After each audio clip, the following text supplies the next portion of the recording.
Hello everyone.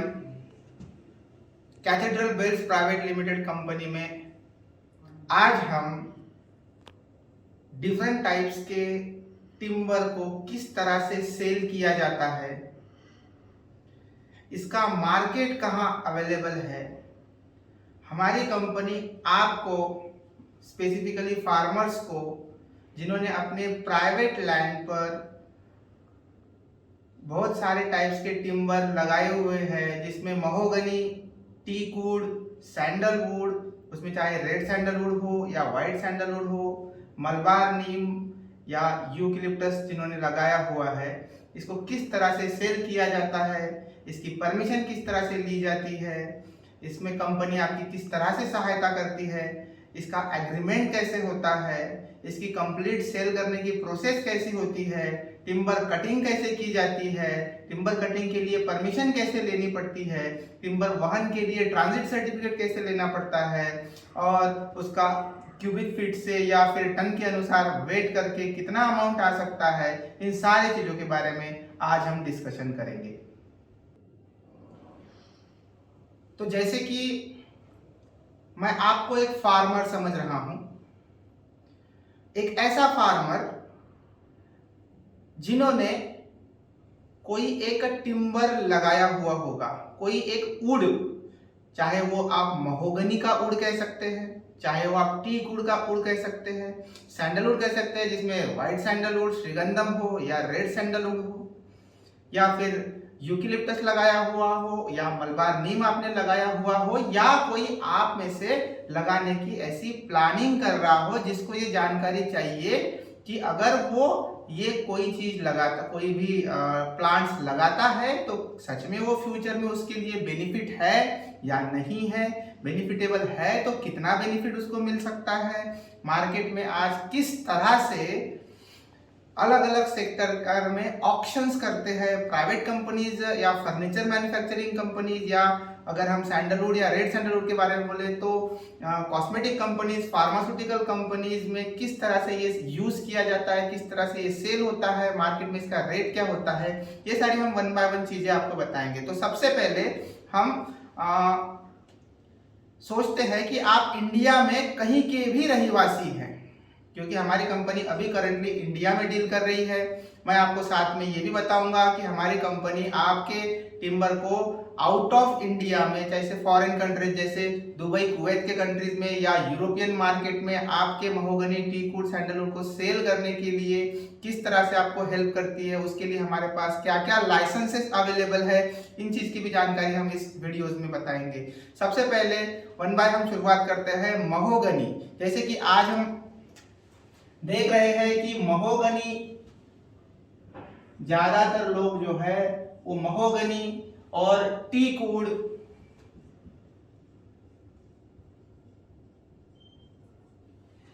या फिर मलबार नीम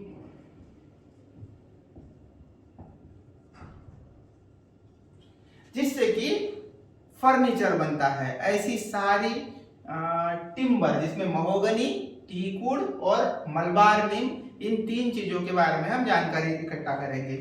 सबसे पहले ये हो सकता है कि आपने पहले ही किसी नर्सरी से या हमारे कंपनी से महोगनी या टीकवुड या मलबार नीम ले रखा हो, या ये हो सकता है कि आपने कुछ 10 साल पहले, 20 साल पहले, 30 साल पहले या 40 साल पहले या 25 साल पहले आपने ऑलरेडी टीकवुड लगाया हुआ हो, लेकिन या महोगनी लगाया हुआ हो, मलबार नीम लगाया हुआ हो, लेकिन इसका मार्केट कहाँ है ये आपको पता ना हो, या फिर इसको सच में बेचा कैसे जा सकता है ये आपको पता ना हो, या फिर ऐसा हो सकता है कि उस समय पे आपको ये पता नहीं था कि कोई भी टिम्बर की या वुड की कटाई करते वक्त गवर्नमेंट की परमिशन लेनी जरूरी थी, लेकिन ये चीज आपके ख्याल में उस समय नहीं आई थी। आज आपको उसी की वजह से गवर्नमेंट परमिशन नहीं दे रही होगी, फॉरेस्ट डिपार्टमेंट आपको परमिशन नहीं दे रहा होगा, उसमें भी कंपनी हमारी आपको किस तरह से सहायता करती है ये हम वन बाय वन जानेंगे। सबसे पहले मैं आपको बताना चाहूंगा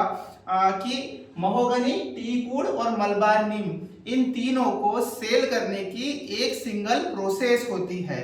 मान के चलिए कि आपके खेत में कुछ पौधे लगे हुए हैं, आपको उसके बायर की आवश्यकता है जो कि एक पर्टिकुलर रेट देके आपसे वो टिम्बर या वो ट्री को कट करके वो ले जाए और जो भी आपकी अमाउंट होती है वो आपको रिवर्ट करे, जिसके लिए एक स्टैंडर्ड प्रोसेस गवर्नमेंट भी फॉलो करती है, प्राइवेट कंपनीज भी फॉलो करती है। उस स्टैंडर्ड प्रोसीजर को हम अभी डिस्कस करेंगे। सबसे पहला पॉइंट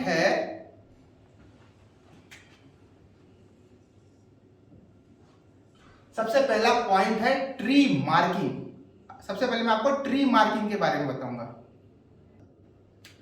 ट्री मार्किंग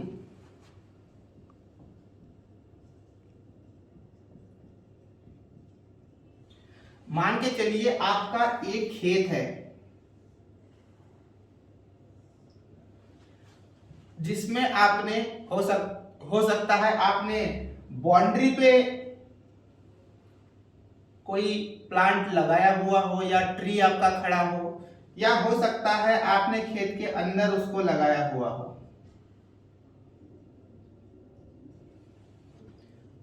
ये संख्या कोई भी हो सकती है। हो सकता है आपने 10 प्लांट लगाए हुए हो, 100 प्लांट लगाए हुए हो, 1000 प्लांट लगाए हुए हो, या 10,000 प्लांट आपके यहाँ पे लगे हुए हो, कितने भी एरिया में। हो सकता है 1 एकड़ में आपने लगाए हो सकता है 1 एकड़ के बाउंड्री पे आपने लगाए हो सकता है 50 एकड़ में आपका खड़ा हो सकता है 15 एकड़ में आपका खड़ा हो, कोई दिक्कत नहीं। इसमें आप सबसे पहली प्रोसीजर है कि ट्री की मैच्योरिटी चेक करके कौन सा ट्री कटने लायक रेडी है, जिसको मार्केट में अच्छा प्राइस मिल सकता है, इसकी जानकारी इकट्ठा करना। उसी प्रोसेस को हम कहते हैं ट्री मार्किंग। अब ट्री मार्किंग में 2 चीजें आती है। एक जो कि रेडी टू कट ट्री है उसको हम मार्क ट्री कहते हैं, और जो अभी नहीं लेकिन 2 साल के बेचा जा सकता है या 4 साल के बाद बेचा जा सकता है या उसको अभी बेचने में 10 साल समय है, उसको हम अनमार्क ट्री कहते हैं। तो सबसे पहले हम मार्क ट्री क्या करेंगे, मान के चलिए कि आपके पौधे में से, अब जैसे मैं गोलाई कर रहा हूं, मान के चलिए ये कोई जो पौधे है, ये पौधे जो है ये अभी कटने लायक रेडी हो चुके हैं, जिसको काट के मार्केट में बेचा जा सकता है। तो इन ट्रीज को हम मार्क कर देंगे, जिस भी तरह से मार्क करते हैं, चाहे आप क्रॉस लगा के मार्क करिए, किसी भी तरह से मार्क करिए, या फिर कोई चूने से या खड़ू से उसको उस पर टाइप करके मार्क कीजिए या कलर से मार्क कीजिए, किसी भी तरह से मार्क करें, उसे हम मार्किंग कहेंगे। मार्किंग में हम तो यहाँ गोलाई देके मार्क कर रहे हैं, तो मान के चलिए कि ये यहाँ गोलाई जो दिए है ये मार्क ट्री हो गए, और जहां गोलाई नहीं दिए गए हैं ये अनमार्क ट्री हो गए, जो अभी बेचे नहीं जाएंगे लेकिन भविष्य में उसे बेचा जा सकता है। और ये जो गोलाई दिए हुए मार्किंग है, इसे हम अभी बेच सकते हैं। तो पहला कंसेप्ट आपको बहुत इजीली समझ में आ गया कि ट्री मार्किंग, इसमें एक मार्क ट्री होता है और दूसरा अनमार्क ट्री होता है। ये जो भी मैं टर्म्स यूज करूंगा ये टोटली टिम्बर मार्केट और गवर्नमेंट से रिलेटेड टर्म्स है, तो इस बात को आप ध्यान रखिएगा। अब इसके बाद ट्री मार्किंग के बाद अगली प्रोसीजर हम आपको बताएंगे। दूसरी बात, आपके पास कौन कौन सी डिटेल होना जरूरी है। जैसे कि ये कंप्लीटली लीगल प्रोसेस है, हम जो भी प्रोसेस कहेंगे उसमें कोई भी इलीगल प्रोसेस इसमें नहीं बताएंगे। नॉर्मली आपको कुछ बातें की एक फाइल बनाना जरूरी है, जिस फाइल में कुछ बेसिक आपकी खुद की जानकारी या जिसकी वो लैंड है, हाँ, या फिर लैंड सर्वे डिटेल पे, लैंड सर्वे डिटेल जिसे आपके यहाँ पे खसरा खतौनी कह सकते हैं या जो भी कह सकते हैं, 7/12 कहते हैं महाराष्ट्र में। लैंड की डिटेल जहाँ पे लिखी रहती है, जहाँ पे आपने टी कूड लगाया है, ये कुछ जानकारी आपको वहाँ पे ऐड करना, एक फाइल बनाना जरूरी है। उस फाइल में सबसे पहला आएगा उस फार्मर का नेम। अब उस फार्मर का नेम से मतलब है चाहे वो खुद फार्मर हो, अगर फार्मर अभी डेथ हो गया है तो उसके दूसरे परिवार वाले जो भी इसमें आते हैं, जिनके नाम पे अभी वो जमीन हो चुकी हो, मैं उनके लिए बात कर रहा हूँ जो 35-30 साल से या 40 साल से ऑलरेडी लगा रखे हैं उन टीक वुड को। तो अभी करंटली वो जमीन जिनके भी नाम पर है उनका नाम, उसके साथ साथ सन ऑफ, मतलब उनके पिताजी का नाम, उनके पिताजी के नाम के बाद आपको करना है विलेज, मतलब अभी वो जमीन कौन से विलेज में, कौन से गांव में अवेलेबल है। अगर वो जमीन नगर पंचायत के अंडर में आती है तो वो नगर पंचायत का एड्रेस, आप मंडल एड्रेस डाल सकते हैं, आप मंडल एड्रेस भी डाल सकते हैं। मंडल एड्रेस के बाद तहसील एंड डिस्ट्रिक्ट एंड स्टेट, जैसे कि तहसील कौन सी है, उसका डिस्ट्रिक्ट कौन सा है, उसका स्टेट कौन सा है और उसका पिन कोड क्या है, ये चीजें आपको पता रहना जरूरी है। जैसे कि मैं एग्जाम्पल के साथ, कोई ABC नाम का फार्मर है जिनके पिताजी का नाम XYZ है, जो कि मान के चलते हैं वारंगल डिस्ट्रिक्ट में रहते हैं, मान के चलते हैं कि ये तेलंगाना स्टेट का एक डिस्ट्रिक्ट है। इसका अर्थ ये नहीं है कि मैं तेलंगाना स्टेट के लिए बात कर रहा हूँ, ये इंडिया का, आप जिस डिस्ट्रिक्ट में रह रहे हो वो उसी का कोई भी डिस्ट्रिक्ट ले सकते हैं, मैं सिर्फ एग्जांपल के लिए ले रहा हूँ।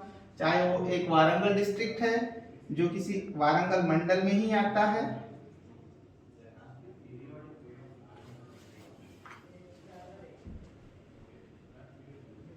मान के चलती है वारंगल का कोई वो विलेज है, ओके, वारंगल ही मंडल है, वारंगल ही तहसील है, डिस्ट्रिक्ट भी वारंगल ही है। अब ये सारी चीजें अलग अलग आपकी हो सकती है, पिन कोड आपका आप डाल सकते हैं। अब इसमें कुछ चीजें जो कि इसके साथ name, son of, village, Mandal, tehsil, district, state, Telangana state, pin code जो भी हो, इसके बाद जो इंपॉर्टेंट चीज आती है वो होता है लॉन्गिट्यूड और लैटिट्यूड।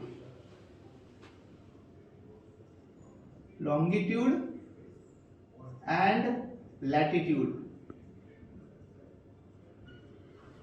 ये एक पॉइंट्स होते हैं जिसके थ्रू हमें पता चलेगा कि एग्जैक्टली कौन से लोकेशन के ऊपर आपके टीक वुड लगे हुए हैं।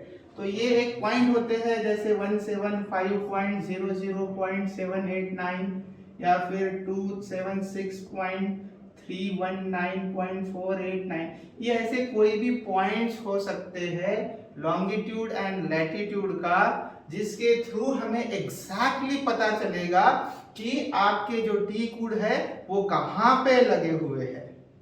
इससे क्या फायदा हो, ये किस तरह से लिया जाता है, इसके लिए बहुत ही नॉर्मल प्रोसेस है, जैसे कि व्हाट्सएप के थ्रू या फिर ऐसे बहुत से एप्लीकेशन है जैसे लॉन्गिट्यूड और लैटिट्यूड दिखाते हैं। इसके लिए फार्मर को खुद जहां पे टीक वुड लगे हुए हैं उस जगह पे जाना पड़ेगा, उस जगह से किसी और को अगर उसका current address with 1 metre to 5 metre distance के बिटवीन अगर वो करंट एड्रेस या करंट लोकेशन सेंड करता है, तब इसका जो लॉन्गिट्यूड लैटिट्यूड होगा वही आपका टीक वुड के फार्म का लॉन्गिट्यूड लैटिट्यूड रहता है।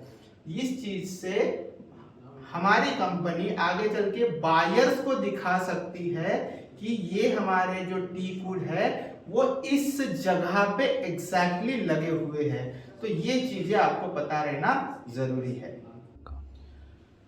इसके बाद महत्वपूर्ण है कि जो बायर होता है, जो कि आपके टिम्बर को परचेस करेगा, जैसे कि वो चाहे महोगनी का टिम्बर हो, चाहे वो टीक वुड का टिम्बर हो, चाहे मलबार नीम का वो टिम्बर हो, तो ये किस तरह से जाता है, कितना आपका क्यूबिक फीट में मेजरमेंट हुआ है, अप्रोक्सीमेट आपको बायर को बताना जरूरी होता है। उदाहरण के तौर पे अगर आप फार्मर हो, अगर मैं बायर हूं, आप मुझे आपका टीक वुड या महोगनी या मलबार नीम बेचना चाहते हो, तो मैं आपसे पहला सवाल करूंगा कि कितना आपके पास कितनी लकड़ियां हैं, कितना अप्रोक्सीमेट क्यूबिक फीट का वो सेल आएगा, लेकिन आपको इसके लिए क्यूबिक फीट कैसे निकालते हैं, कितने क्यूबिक फीट का आपका टोटल टिम्बर है, ये सिर्फ जानकारी रहना जरूरी है, ताकि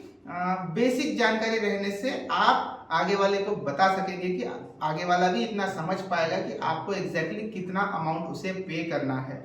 उसके लिए बेसिक नॉलेज आपको लेना जरूरी है कि क्यूबिक फीट किस तरह से मार्केट में गिना जाता है। तो अभी हम सबसे पहले देखेंगे क्यूबिक फीट। आप इसको घनफीट भी बोलते हैं नॉर्मली हिंदी में। तो मान के चलिए ये एक लकड़ी है,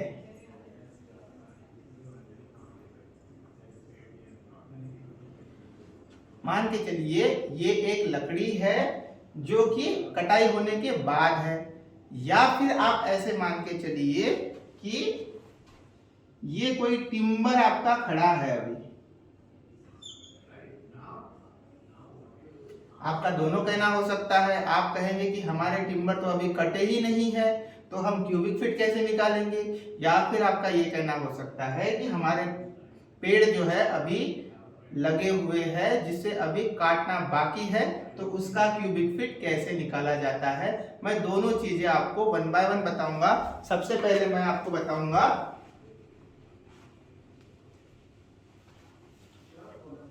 स्टैंडिंग ट्रीज का बताऊंगा, ऑफ स्टैंडिंग ट्री।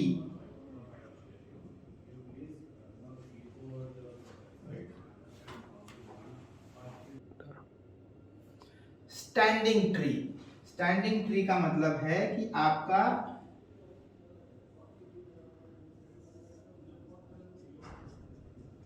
ट्री जो है वो अभी स्टैंडिंग मोड में है, मतलब जमीन में खड़ा हुआ है। अब इसका किस तरह से निकाला जाए, तो कुछ चीजें आपको ध्यान में रखना जरूरी है। सबसे पहला चीज है इसकी हाइट, जिसे हम यच करके डिनोट करेंगे। मान के चलिए कि ये जमीन है, जमीन से यहां से हम इसकी कटाई करने वाले हैं। ये जो मार्क लाइन दिख रही है आपको, यहां से हम इसकी कटाई करने वाले हैं, तो यहां तक की हाइट आपको गिनना जरूरी है। ऊपर जब हमारा ट्री जाता है तो कुछ हाइट के बाद उसके ब्रांचेस शुरू हो जाते हैं। जहां से उसके ब्रांचेस शुरू होते हैं उसको हम ये पॉइंट मानेंगे। इसके ऊपर हम ऐसा समझ के चलते हैं कि उसकी ब्रांचेस आना, उसकी शाखाएं आना शुरू हो चुकी है। तो ये जो हाइट है, जितने का टिम्बर है, उस टिम्बर को हम यच, उस हाइट को हम यच करके डिनोट करेंगे। अब इसमें कुछ चीजें ऐसी हो सकती है कुछ फार्मर के साथ कि बीच में से ही बहुत सारी शाखाएं आ गई हो, तो उसको आप इसमें कैलकुलेट मत कीजिएगा। आपको एग्जैक्टली इस शाखाओं को छोड़कर जितना सीधा टिम्बर आपको मिल सक रहा है वहां तक की शाखाओं तक भी आप गिन सकते हैं। ठीक है, तो इसे हम यच करके संबोधित करेंगे। अब दूसरी बात आती है इसकी गोलाई, जिसको हम सरकमफेरेंस कहते हैं। जैसे कि ये गोलाई जो भी है, ये जो गोलाई हम गिनेंगे, इस गोलाई को हम कहेंगे सरकमफेरेंस। अब किस में ये गिनी जाती है, तो उसके लिए आपके पास एक मेजरमेंट का टेप होता है। उस मेजरमेंट टेप में इंचेस होते हैं। तो मान के चलिए कि इस इंचेस में इसको आपको नापना है, लेकिन जो हाइट है वो आपको फीट में नापना है। याद रखिए कि जो गोलाई है वो आपको इंचेस में नापना है और जो हाइट है वो आपको फीट में नापना है। तो ये हो गया स्टैंडिंग ट्री का। सेम इसी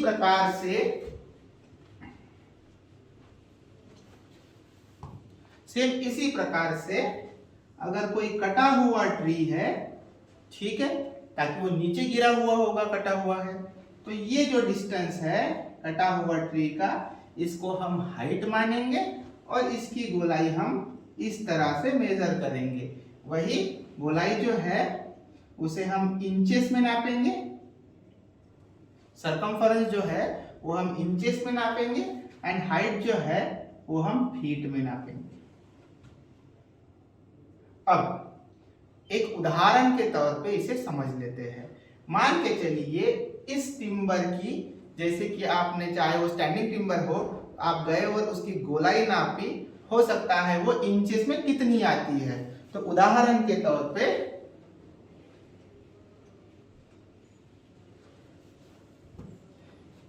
एक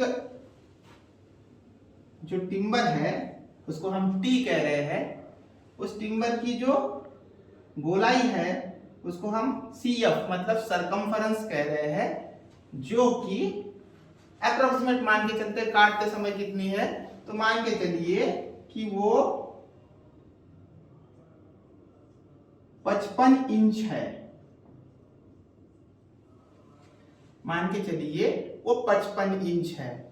या फिर ऐसा हो सकता है, आपके लिए कुछ भी हो सकता है, चाहे वो 30 इंच हो सकती है, 35 इंच हो सकता है, 40 इंच हो सकता है, 55 इंच भी हो सकता है, इसके ऊपर भी जा सकता है, कुछ भी हो। जो मेजरमेंट टेप में आएगा वो जो सबसे नीचे वाला पोर्शन है, उस पोर्शन को आप जहां से आप कटाई कर रहे होंगे उस पोर्शन को नापिएगा, तो वहां से आपको पता चलेगा कि लगभग 55 इंच का है। जो भी है आपका, जो भी आ रहा हो, हम एग्जाम्पल के लिए इसको 55 इंच मानते हैं। हाइट मान के चलते हैं, हाइट को हम h कहेंगे, और ऐसा मान के चलते हैं कि इसकी जो हाइट है, ताकि टीक वुड की और महोगनी की और मलबार नीम की जो हाइट होती है वो बहुत अच्छी हाइट आती है। तो कम से कम ऐसे मान के चलते हैं कि 30 फीट तक का आपको लकड़ी मिल रही है। ऐसा हम मान के चलते हैं कि 30 फीट तक की आपको इसमें लकड़ी मिल रही है। अब मान के चलिए 55 इंच की गोलाई और 30 फीट की हाइट है, तो फिर ये कितने क्यूबिक फीट का, कितने घन फीट का एक पूरी लकड़ी हो गई। उसके लिए फॉर्मूला है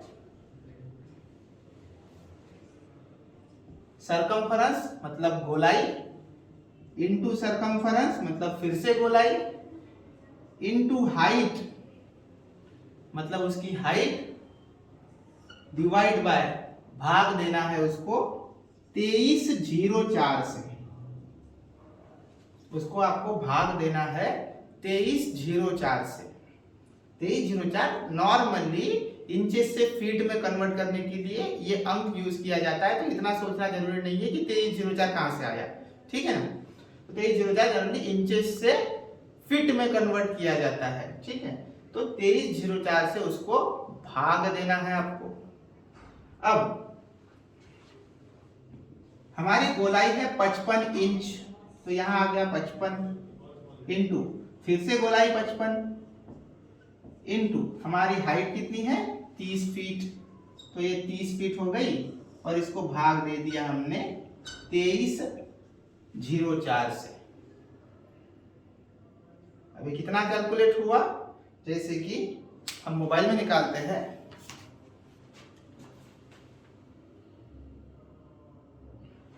मोबाइल के अनुसार 55 गुना 55 गुना 30 ये होता है, यहां लिखता हूं मैं, 55 गुना 55 गुना 30 ये होता है 90,750 डिवाइड बाय 2304। इसके अनुसार डिवाइड बाय 2304 करने से इसका आता है 39.38। ये है आपका घन फीट, क्यूबिक फीट, जिसे हम CFT भी कहते हैं, घन फीट भी कहते हैं। तो इतना आपका घन फीट का वो लकड़ी हो गई अगर 55 इंच उसकी गोलाई है और 30 फीट उसकी हाइट है, तो वो लकड़ी 39.38 घन फीट की हो गई। अब मार्केट में जो भी भाव चल रहा है उस भाव को इस क्यूबिक फीट से गुना कर देने से आपको पता चलेगा कि वो लकड़ी आपकी कितनी रुपए में बिक रही है। इतना आपको ख्याल रखना है। ठीक है। इसके बाद क्यूबिक फीट के बाद आपको क्या करना है, सारे आपके टिम्बर की क्यूबिक फीट कितना आती है ये गिन लेना है। एक अप्रोक्सीमेट मेजरमेंट आपको निकाल देना है। आपको चिंता करने की कोई जरूरत नहीं। आगे चल के फॉरेस्ट डिपार्टमेंट आपकी लकड़ियां कट करने के बाद फिर से उसको मेजर करने ही वाला है, लेकिन आपके साथ कोई धोखाधड़ी ना हो, इसीलिए आपको पहले से ही पता रहना जरूरी है कि आपके टिम्बर की इतने क्यूबिक फीट टोटल एडिशन मतलब सम जो है वो इतना टोटल हो रहा है, ताकि उसका अप्रोक्सीमेट कितना पैसा आएगा ये आपको पहले से ही पता होना जरूरी है, ताकि आपके साथ कोई धोखाधड़ी आगे चल के कर न सके।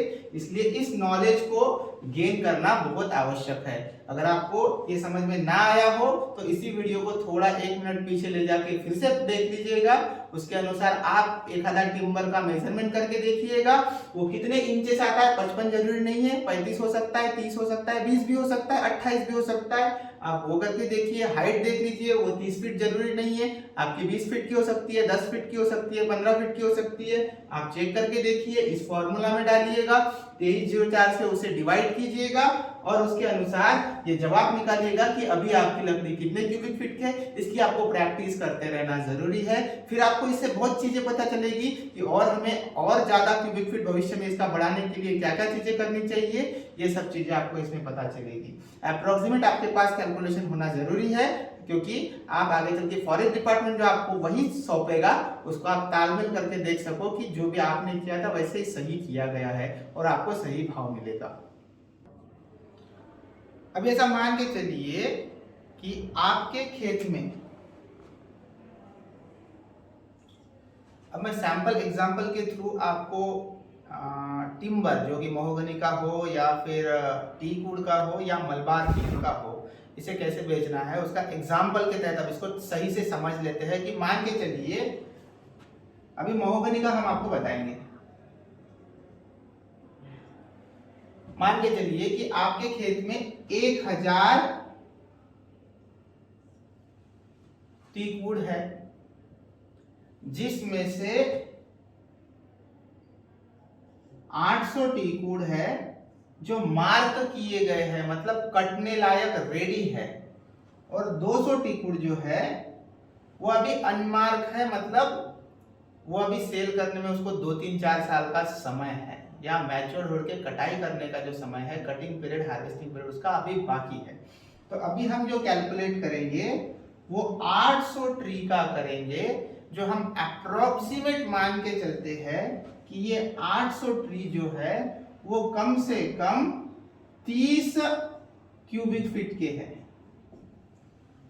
हम मान के चलते हैं कि एवरेजली, जैसे कि इससे पहले हमने आपको बताया कि क्यूबिक फीट कैसे निकालते हैं, कुछ क्यूबिक फीट आपके 25 आए होंगे, कुछ 20 आए होंगे, कुछ 35 आए होंगे, कुछ 50 आए होंगे, जो भी आए होंगे उसके अनुसार हम एवरेजली ऐसा मान के चलते हैं कि 30 क्यूबिक फीट उस सभी 800 पेड़ों का या टिम्बर का 30 क्यूबिक फीट एवरेज एरिया है। अब इसके अनुसार अब इसे बेचना है आपको। अब बेचोगे कहाँ आप?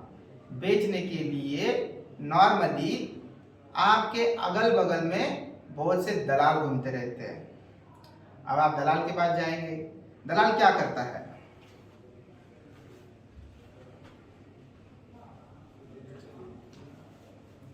ताकि एक जो फार्मर होता है वो अपने आप में बहुत भोला होता है, किसी पे बहुत आसानी से भरोसा कर लेता है। उसे ऐसा लगता है कि उसको अगर कोई टीक वुड बेच के दे रहा है तो बस उसके लिए वो भगवान है, क्योंकि वो इतने सालों से जो इंतजार कर रहा था वो अभी सफल हो जाएगा। मार्केट रेट इसका सोने गोल्ड की तरह मार्केट रेट इसका नहीं दिखता है। आपको पता भी नहीं रहेगा कि आपका टीक वुड या महोगनी या मलबार नीम किस रेट में जाएगा। लेकिन दलाल लोग क्या करते हैं, आपको बताते हैं अरे ये तो टिम्बर कुछ भी काम का नहीं है, ये तो आपको 400 रुपए घन फीट से भी नहीं जाएगा, ये तो 200 रुपए के भी लायक नहीं है, ये तो 800 के भी लायक नहीं है। इस तरह से कुछ भी बता के आपको फंसा देते हैं। लेकिन असल रेट जो होता है, दलाल की प्रोसेस बताता हूँ, दलाल इतने अमीर क्यों होते हैं और कैसे होते हैं। मान के चलिए दलाल कुछ तो करते हैं नहीं। मान के चलिए आपके पास 25 साल पुराना टीक है, या फिर ऐसा मान के चलिए कि आपने महोगनी लगाया है और महोगनी 12 साल का आपका हो चुका है, मान के चलिए 12 साल पुराना आपके पास महोगनी है। 12 साल महोगनी लगभग 30 क्यूबिक फीट का बहुत ही आराम से होता है। ठीक है, अब मार्केट तो आपको पता ही नहीं है महोगनी का कहाँ पे है, टीक वुड का मार्केट आपको पता ही नहीं है कहाँ पे है। अब आपके पास कोई दलाल आ जाएगा, दलाल हो सकता है कोई दूसरी कंपनी वाला हो, कोई तीसरा ऐसा आदमी हो जो आपको कहेगा कि मैं आपका जो टिम्बर है, महोगनी है, टीक वुड है, वो मैं बेच के दूंगा, है ना। उसकी तरह से बोल सकता है आपको कि बहुत अच्छा दाम मिल जाएगा, लाखों आप कमा लोगे, है ना। तो उसकी तरह से ऐसा मान के चलिए दलाल है जिसको हम डी कहेंगे। दलाल क्या करता है, अभी आपको कितने टिम्बर बेचते हैं, इससे पहले हमने बताया कि आपको 800 जो टिम्बर है वो बेचने थे।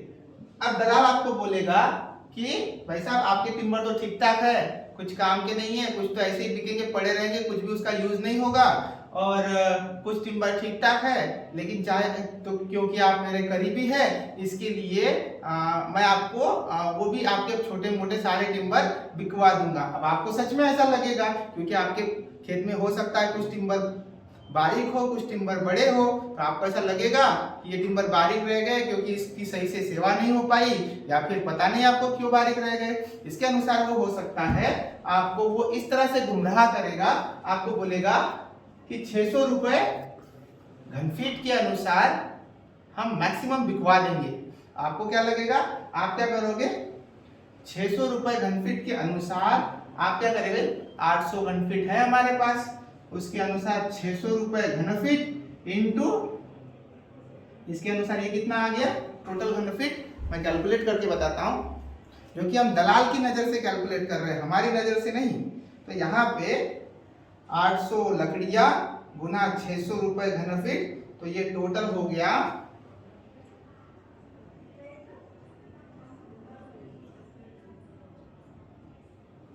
4,80,000 घन फीट। इतनी आपकी एवरेज लकड़ी हो गई 30 घन फीट प्रति लकड़ी के अनुसार, चाहे वो कम हो ज्यादा हो, हमने एवरेज पकड़ लिया है। अब आप बोलेंगे एक लकड़ी हमारी 30 घन फीट की थी, तो इसके अनुसार इसको गुना 30 करते हैं तो वो आ जाएगा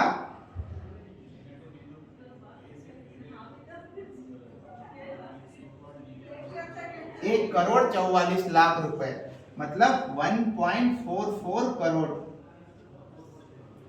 आप खुश हो जाएंगे, वो बोलेगा कि मैं 1.5 करोड़ में या 1.44 करोड़ में आपका बेच दूंगा। अब नॉर्मली किसान होता ये है कि वो 30,000 रुपए 40,000 रुपए सालाना किसी दूसरे फसल से निकालते रहता है, अचानक से 1.44 करोड़ या फिर 1.5 करोड़ अप्रोक्सीमेट मान के चलते हैं, अगर आगे वाला हमें देकर ये टीक वुड या महोगनी बेच के ले जाने को तैयार है, तो आप उसको भगवान मानने लगते हैं और सोचते हैं कि हम किसी को बेच दें, हमें कुछ नहीं करना, हमारा तो नसीब ही खुल गया, अब तो 1.5 करोड़ में हम बहुत सपने अच्छे अच्छे से गिन लेते हैं। लेकिन असल में क्या होता है, ये हो गया दलाल का नजरिया। अब असल में दलाल दो तरह से सोचता है, एक बात जो आपको बताता है, एक बात जो आपको नहीं बताता। ये इस लाइन के इस वाली जो साइड है, ये वो बात है जो वो आपको बताता है, लेकिन वो बात नहीं बताता जो क्या है। मान के चलिए ये दलाल की दूसरी आंख है। अब वो कैसे करता है, वो 600 रुपए घन फीट से आपसे तो डन कर दिया, अब वो जाता है बायर के पास, बायर को बोलता है कि मेरे पास बहुत अच्छी लकड़ी है, अगर आप चाहो तो 1800 रुपए घन फीट से इसे ले सकते हैं। अब वो सोचता है कि 1800 रुपए घन फीट बोलूंगा तो 1500 तक तो आ ही जाएगा वो, क्योंकि वो लकड़ियां देगा, सब कुछ करेगा, तो 1500 रुपए घन फीट से वो आपकी लकड़ी को बेच देता है। हो सकता है वो 1500 नहीं 4000 रुपए घन फीट से भी बेच दे, क्योंकि अच्छी लकड़ी 25 साल पुरानी अगर टीक वुड बेच रहे तो 4000 रुपए घन फीट से जाएगा, 12 साल पुराना महोगनी अगर बेच रहे हो तो कम से कम 2000 रुपए घन फीट से जाएगा मार्केट में, लेकिन आपको पता नहीं है। उसके अनुसार मान के चलो वो 1500 रुपए घन फीट से बेच रहा है। अब 1500 रुपए घन फीट से 800 गुना 1500, 800 गुना 1500 के अनुसार अगर हम कैलकुलेट करते हैं, 800 लकड़ियां गुना 1500 रुपए प्रति घन फीट, तो ये हो गया 12000000, 12 लाख घन फीट। अब वो 630 क्यूबिक फीट है ना आपका एवरेज, तो इसको गुना 30 कीजिएगा, तो ये हो गया 3.6 करोड़ रुपए। मतलब आपको क्या कह रहा है वो कि वो 1.5 करोड़ दे देगा। अब एवरेज मान के चलते हैं वो 3.5 करोड़ खुद ले रहा है। अब क्या उसने 1 रुपया आपको दिया है क्या अभी तक? नहीं। क्या उसने बायर से अभी तक लिया है क्या? नहीं। वो बीच में सिर्फ दलाली कर रहा है, उसके दिमाग की कतलत है। अब वो क्या करेगा? 3.6, अब बायर बोलेगा 3.5 करोड़ में डन कर देते हैं। अब क्या होगा आगे की बात समझिए। बीच में उसने अब 3.5 करोड़ और 1.5 करोड़ में 2 करोड़ का खुद का प्रॉफिट कर लिया है। अब क्या करेगा? वो बायर को बोलेगा कि भाई अगर तुम्हें 3.5 करोड़ में चाहिए तो कुछ टोकन अमाउंट तो दे दो। तो हो सकता है वो बायर उसको टोकन अमाउंट दे दे। टोकन अमाउंट वो 10% अगर देता है तो वो 36 लाख रुपए उसको देगा। उसमें से आपको वो 2 लाख पकड़ा देगा, आपको भी भरोसा आ जाएगा कि नहीं उसने 2 लाख तो दे दिए, भरोसे वाला आदमी है, और उसकी तरह से आप उसको 2 करोड़ का खुद का नुकसान करके ये सारी चीजें बेच दोगे, क्योंकि आप पहले से ही तंग आ चुके हो। आपके पास कोई बायर नहीं आ रहा, या आपको पता भी नहीं है किस तरह का बायर आता है ना। और इसके तरह से आपको गुमराह किया जाएगा और 2 करोड़ जो है इसमें आपका लॉस हो जाएगा। अगर इसी तरह से आपको करना है खुद का लॉस तो आप कर सकते हैं, ये आपका विषय है ना। अब इसमें हमारी कंपनी आपको किस तरह से प्रैक्टिकली सपोर्ट करती है ये हम आपको बताएंगे। शुरुआत में हमारी जो कंपनी है कैथेड्रल बेल्स प्राइवेट लिमिटेड, एक कॉर्पोरेट कंपनी है, ना कि कोई हम दलाल बैठे हैं, ठीक है ना। हमारे पास एक नेटवर्क है, उस नेटवर्क में जिसमें जेन्युइन बायर्स जो है, जो लीगल वे से टिम्बर्स को, चाहे वो महोगनी का टिम्बर हो या टीकवुड का या मलबारी का टिम्बर हो, वो लीगल वे से परचेज करते हैं। हमारे पास ऐसी कई मैन्युफैक्चरिंग कंपनियां हैं जो फर्नीचर मैन्युफैक्चर करती है, जिनको एक तरह तरह के टीकवुड की या महोगनी के वुड की आवश्यकताएं होती है। उनकी आवश्यकताओं के अनुसार या फिर चाहे उनका आवश्यकता ना हो तो भी हम दूसरी जगह पे, जैसे सॉ मिल्स हो गए, छोटे मोटे कारपेंटर्स हो गए, इन सभी को हम इसको सेल करते हैं, है ना। उसके लिए हम एक अश्योरेंस स्टार्ट करते हैं। हम जो शुरुआत करते हैं तभी हम एक एग्रीमेंट के तहत जाते हैं। वो एग्रीमेंट कैसे होता है? वो एग्रीमेंट कोर्ट से होता है। दलाल आपको कोई कोर्ट वोर्ट में नहीं जाने देगा।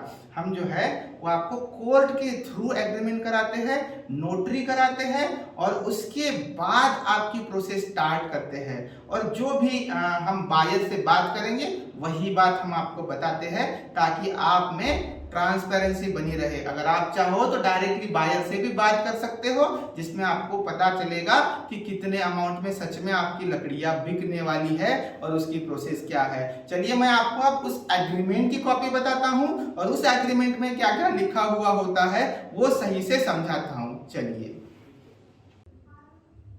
यह एक एग्रीमेंट है जो अभी हमने कर्नाटका स्टेट में एक फार्मर से टीक वुड को परचेज करने के लिए किया है। एग्रीमेंट बनाते समय आपको सबसे पहले एक स्टैम्प पेपर लेना जरूरी है, जो कि नॉन जुडिशियल स्टैम्प पेपर होना चाहिए। जैसे कि ये एग्रीमेंट की कॉपी है, इसमें आप देख सकते हैं कि इंडिया नॉन जुडिशियल लिखा हुआ है, जो गवर्नमेंट ऑफ कर्नाटका का है। इसके अनुसार आपको एक नॉन जुडिशियल आपके स्टेट में, आप चाहे झारखंड से हो, महाराष्ट्र से हो, मध्य प्रदेश से हो, आंध्र प्रदेश से हो, तेलंगाना से या किसी भी दूसरे स्टेट से हो, आपके यहाँ तहसील में आपको ये स्टैम्प पेपर मिल जाएगा। ये तो ऑनलाइन स्टैम्प पेपर हो सकता है या ऑफलाइन मोड का स्टैम्प पेपर हो सकता है। इस स्टैम्प पेपर में आपको कुछ जानकारी, जो ये स्टैम्प पेपर है ये सबसे पहले तो किसान के अपने नाम का होना चाहिए, जिसमें फर्स्ट पार्टी जो है वो कंपनी होनी चाहिए Cathedral Bells private limited, and second party जो है ये फार्मर होना चाहिए, फार्मर का डिटेल जो कि हमने इससे पहले डिस्कस किया था। उसका नाम, उसका सन ऑफ, उनका नाम, सन ऑफ, उसका विलेज और जो भी डिस्क्रिप्शन है वो इसमें आना चाहिए। तो ये स्टैम्प पेपर जो है जैसे ही आप लोग रेडी करवाते हैं तो इस स्टैम्प पेपर को हम नोटरी करवाते हैं। जैसे कि इस स्टैम्प पेपर में आप देख सकते हैं ये 500 रुपये का स्टैम्प पेपर है टोटली। जो फर्स्ट पार्टी इसमें फार्मर को लिया गया है। अगर आप फर्स्ट पार्टी कंपनी रखते हैं तो भी चलेगा, फर्स्ट पार्टी अगर आप फार्मर रखते हैं तो भी चलेगा। इसमें फर्स्ट पार्टी जो है वो गंगाधर कुगर नाम के एक फार्मर का लिया गया है, जिसमें सेकंड पार्टी है Cathedral Bells private limited. And ये 500 रुपीज स्टैम्प पेपर एक नॉन जुडिशियल स्टैम्प पेपर है। इस फॉर्म को आप सही से अगर यहाँ देखें तो इसको कोर्ट के थ्रू नोटरी कराया गया है, जो कि कोंडापुर ये हमारा हेड ऑफिस है हैदराबाद में, कोंडापुर हाईटेक सिटी, यहाँ पे हमने इसे नोटरी किया है। विदाउट अ नोटरी कोई भी स्टैम्प पेपर 181 दिन के ऊपर वैलिड नहीं होता। आगे चल के आपको ऐसे बहुत से लोग आ सकते हैं जो कहेंगे कि हम आपको स्टैम्प पेपर का लीगल वर्कआउट करके देंगे, लेकिन जब तक वो नोटरी या रजिस्ट्री नहीं हो जाता तब तक वो सिर्फ 181 दिन तक ही वैलिड रहता है। इसके अनुसार जब ये नोटरी हो जाता है तब उसमें जो लिखी बातें हैं, अगर मान के चलिए उसमें अगर 15 साल लिखा हुआ है तो वो एग्रीमेंट 15 साल तक वैलिड रहेगा। अगर उसमें लिखा हुआ है कि वो एग्रीमेंट जब तक वो बात पूरी ना हो जाए तब तक है, कोई पीरियड नहीं लिखा है, तब तक वो वैलिड रहेगा। जैसे कि उदाहरण के तौर पे इस कॉन्ट्रैक्ट फार्मिंग एग्रीमेंट में जैसे कि हमारे कंपनी का डिटेल्स आ गया कि हमारी कंपनी कहाँ पे है, तो हमारी जो कंपनी है कैथेड्रल बेल्स प्राइवेट लिमिटेड, ये यहाँ पे western aqua Whitefield Kondapur Hyderabad Telangana state India, यहाँ पे हमारी स्थित कंपनी है। उसके बाद ये फार्मर्स की डिटेल्स आ गई है ना। फार्मर्स के डिटेल के बाद अभी यहाँ पे क्या है, सबसे पहले कि इनकी टर्म्स एंड कंडीशंस के लिए बेस क्या है। टर्म्स एंड कंडीशंस जो कि आप जैसे कि हमने कहा कि आप एक फार्मर है और हम एक मीडिएटर है जो बायर को आप तक पहुंचा के देंगे ट्रांसपेरेंटली। यहाँ पे एक बेस क्या है, हमारी कंपनी जो कि एक प्राइवेट लिमिटेड कंपनी है, ये आपके टिम्बर को बेच के देने का काम करेगी और जिसके लिए हम जो है आप एग्रीड रहेंगे कि जितने भी प्रॉपर आपके पास टिम्बर है वो आप हमें सेल करने के लिए एग्रीड रहेंगे। इसी तरह हमारे और आप जैसे कि फार्मर है इसके मध्य एक बेस तैयार होगा। इस बेस के तहत हम आपको कुछ टर्म्स एंड कंडीशंस दिखाते हैं जिसके तहत कंपनी और आप फार्मर वर्कआउट करेंगे। इस एग्रीमेंट में एक ब्लैंक एग्रीमेंट के तहत हम आपको समझाएंगे कि स्टेप बाय स्टेप आपको किस तरह से प्रोसेस करनी है। जैसे कि एक ब्लैंक एग्रीमेंट हमने आपको शो के लिए दिखाया गया है ताकि आप हर चीज़ सही से समझ पाओ। यहाँ पे आपको लैंड सर्वे नंबर लिखना है जहाँ पे आपकी लैंड स्थित है। इससे पहले हमने आपको ये चीज़ें बताई है कि विलेज एड्रेस, मंडल एड्रेस, तहसील, उसके बाद डिस्ट्रिक्ट, सीन और सबसे इम्पोर्टेंट है लॉन्गिट्यूड और लैटिट्यूड। लॉन्गिट्यूड और लैटिट्यूड लिखने के लिए क्या करना है इससे पहले ही हमने ये डिस्कस कर लिया है। उसके बाद अब इस एग्रीमेंट में हम जो है एक कंपनी के नाम से संबोधित होंगे और आप जो है वो एक फार्मर के नाम से संबोधित होंगे, जिसमें हमने बेस रखा है कि हमारी कंपनी आपके महोगनी को या टीक वुड को या मलबार नीम को बेच के देने के लिए प्रयासरत रहेगी और जिसमें आपका बेस है कि आप इसमें हमें पूरी 100% सहायता करेंगे।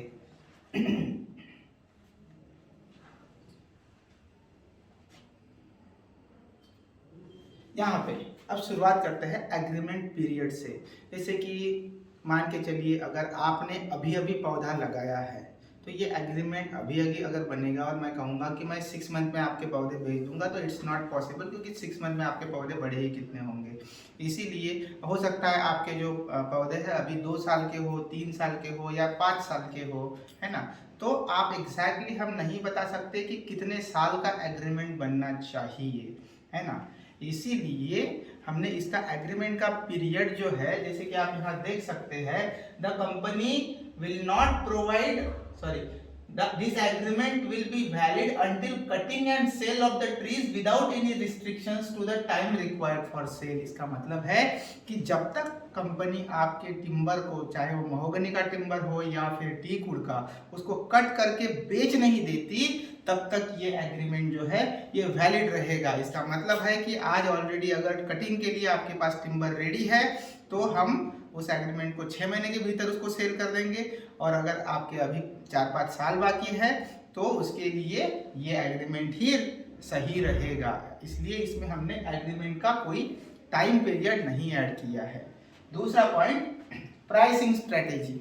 अब ताकि आप खुद नहीं जानते कौन सा प्राइस मिलेगा, मैं भी खुद नहीं कह सकता कि आपको मैं कितना प्राइस दे पाऊंगा। उसका रीजन ये है कि मार्केट में सारी चीजें देखी जाती है कि कितना स्ट्रेट पौधा है, कितना स्ट्रेट नहीं है, ऑलरेडी वो ब्रांच वाला पौधा है या आपने प्रूनिंग करके उसके सही से केयर की थी, या फिर उसका रंग कैसा है, उसका कलर कैसा है इनसाइड से, उसके बाद शेप कैसा है, उसका ग्रैन्युलर स्ट्रक्चर कैसा है। इन सारी चीज़ों को मद्देनजर रखते हुए ही उस टिम्बर की प्रॉपर कॉस्ट डिसाइड होती है। उसके बाद उसकी गर्द कितनी आई है, उसकी हाइट कितनी है। अगर सिर्फ हाइट रहेगी, गर्द कम रहेगी तो भी उसको कम रेट मिलेगा। अगर गर्द ज़्यादा रहेगी, हाइट कम रहेगी तो उसको अच्छा रेट मिलने का संभावनाएं भी है। तो सारी चीज़ों को मद्देनजर रखते हुए ऑन टाइम प्राइस डिसाइड होता है। इसीलिए इस प्राइसिंग स्ट्रेटेजी में हमने लिखा है कि the company will not provide any minimum support price. मान के चलिए अगर मैं आपको 600 रुपीज मिनिमम सपोर्ट प्राइस दे देता हूं और मार्केट में अगर 1200 रुपीज का रेट चल रहा होगा तो आपका नुकसान हो जाएगा। इसीलिए हमने इसमें दे रखा है कि but only sell the timber with current price rate in the market on the time of sale। जिस समय पे वो मार्केट में सेल किया जाएगा उस समय पे हम जो भी कॉस्ट रहेगा उसी कॉस्ट से आपका जो टिम्बर है उसको सेल करवा के देंगे। यही हमारी प्राइसिंग स्ट्रेटेजी है।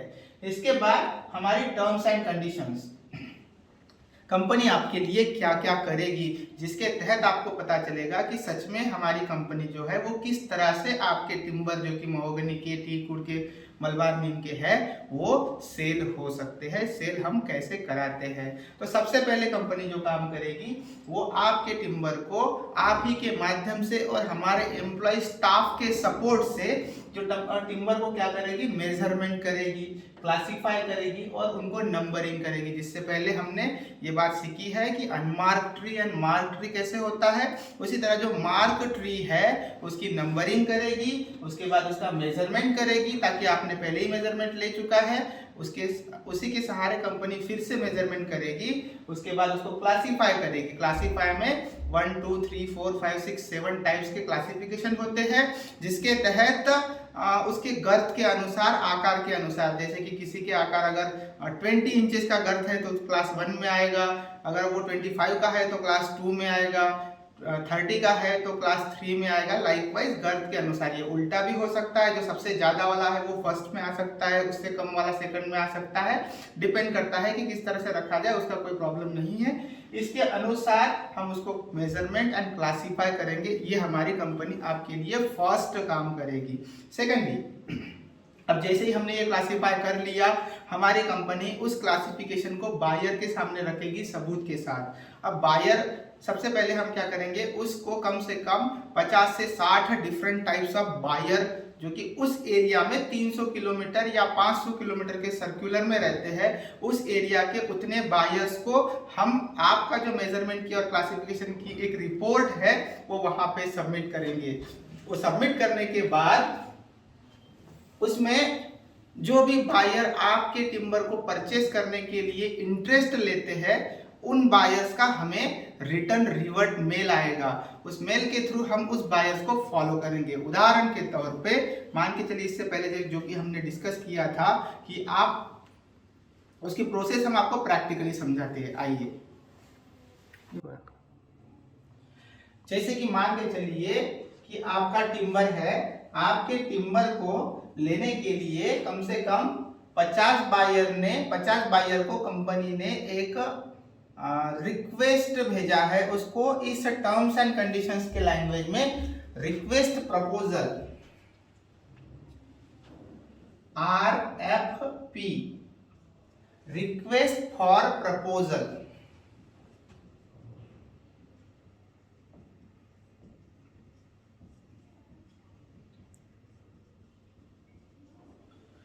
मतलब हमारे पास 800 ऐसे टिम्बर है, जैसे कि हमने इससे पहले कैलकुलेट किया था कि हम 800 टिम्बर बेचने वाले हैं, तो हमारी कंपनी आपके बिहाफ पे बायर्स को 50 बायर्स को बताएगी कि हमारे पास 800 टिम्बर है, जिसको आप खरीदना चाहो तो खरीद सकते हैं। इसके लिए हम उनको RFP मतलब रिक्वेस्ट फॉर प्रपोजल देंगे। अब उसका वेट करेंगे कि उतने बायर्स में से कौन कौन हमारे इसमें इंटरेस्ट लेता है। अब मान के चलिए उसमें से 10 बायर्स ने आपके प्रपोजल को एक्सेप्ट किया है, जो कह रहे हैं कि हम आपके इस टिम्बर को खरीदने के लिए तैयार है, जहां आपको आगे की प्रोसेस करने के लिए ओके करते हैं। तो अब मान के चलिए अगर 10 बायर है, उन्होंने हाँ तो कह दिया, लेकिन मुंह पे थोड़ी भरोसा किया जा सकता है, इसीलिए उसके एक प्रोसेस होती है, उस प्रोसेस को कहते हैं बिडिंग। बिडिंग कहा जाता है, उस बिडिंग को अब ये 10 बायर जो है वो बिडिंग करने के लिए पार्टिसिपेट होंगे। हो सकता है वो बायर किसी दूसरे जगह से हो, या उसी के नियर बाय जगह से हो, या कोई बहुत दूर जगह से हो, है ना। इस तरह से ये सारे जो बायर है वो मान के चलिए कि आपके इसमें इंटरेस्ट ले रहे हैं। अब इस बात को सबूत के साथ पे ये करने के लिए इन बायर्स को हमारे कंपनी में कुछ अमाउंट जो है वो जमा करानी पड़ती है। वो कितना अमाउंट हो सकता है? अप्रोक्सीमेट 2 लाख रुपए से लेके 5 लाख रुपए तक की अमाउंट इन सब बायर्स को जमा करानी पड़ती है। अभी करंटली हमने 7 बायर्स का ओके किया है।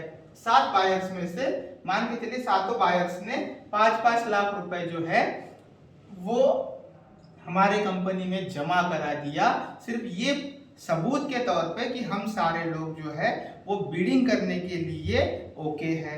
ये सारी प्रोसेस जो है ये गवर्नमेंट की निगरानी में चलती है और 100% ट्रांसपेरेंट चलती है। तो यहाँ पे मान के चलिए सभी लोगों ने 5 लाख रुपए जो है वो हमारे कंपनी में जमा करा दिया। ये प्राइवेट ऑप्शंस की बात चल रही है। जब एक गवर्नमेंट ऑप्शंस की बात चलती है तब गवर्नमेंट को ये पैसा जमा करा दिया जाता है। अब यहाँ पे मान के चलिए इन 7 बायर्स में से एक वो अपने अपने रेट्स देंगे। वो कहेंगे कि मान के चलिए मैं इसको 1000 रुपए घन फीट से खरीदने को तैयार हूँ। मान के चलिए एक बायर बोलता है मैं 1000 रुपए घन फीट से खरीदने को तैयार हूँ।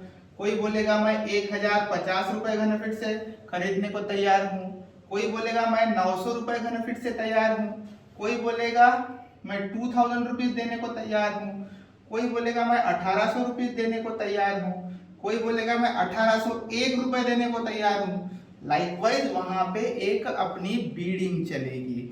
उस बीडिंग के आधार पर कंपनी ये डिसाइड करेगी कि जो सबसे ज्यादा रेट आपको दे रहा है उस बायर को हम ओके कर दिया जाए। तो मान के चलिए ये चौथे नंबर का जो बायर है, इन्होंने 2000 रुपीज प्रति घनफीट का रेट हमें दिया है, चाहे वो महोगनी के लिए हो या टीक वुड के लिए हो या मलबार नीम के लिए हो, उनका अलग अलग रेट रह सकता है।